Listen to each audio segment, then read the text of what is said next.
السلام علیکم ورحمۃ اللہ وبرکاتہ۔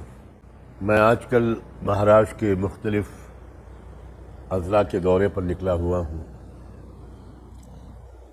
اسی سفر کے سلسلے میں اورنگ آباد بھی جانا ہوا۔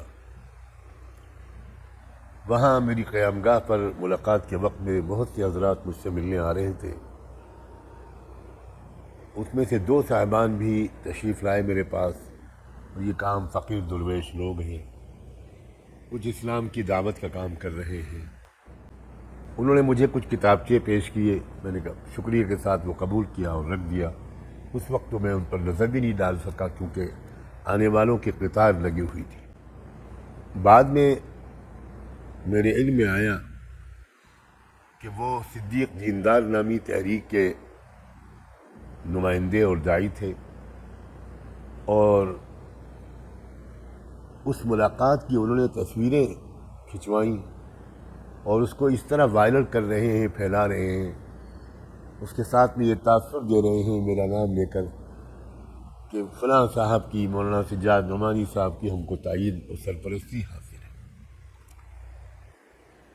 میں یہ بات بہت ہی واضح لفظوں میں کہنا چاہتا ہوں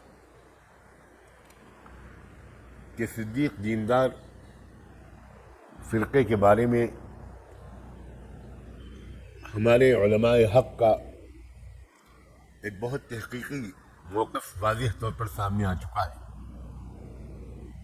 حیدرآباد کے مستند علماء، معتبر اور مشہور ترین عالم حضرت مولانا محمد عبد القوی صاحب اور ان کے دیگر رفقاء اور دیگر بہت سے علماء بہت واضح طور پر دلائل کے ساتھ یہ تحقیقی موقف پیش کر چکے ہیں کہ صدیق دیندار فرقہ یہ ایک گمراہ فرقہ ہے اور قادیانیت ہی کی ایک شکل ہے۔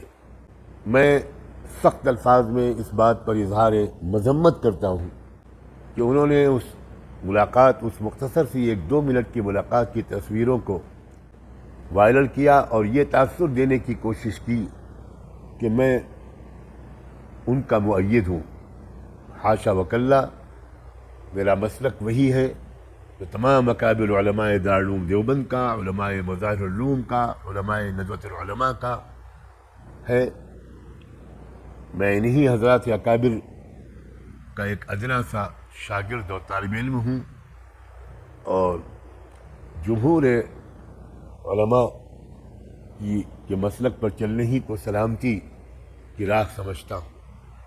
یہ غلط فہمی دور ہونی چاہیے، اور میں ممنون ہوں گا اگر آپ میری طرف سے یہ وضاحت زیادہ سے زیادہ عام کر دیں۔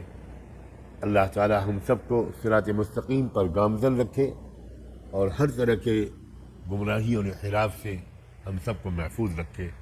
جزاکم اللہ۔ السلام علیکم ورحمۃ اللہ وبرکاتہ۔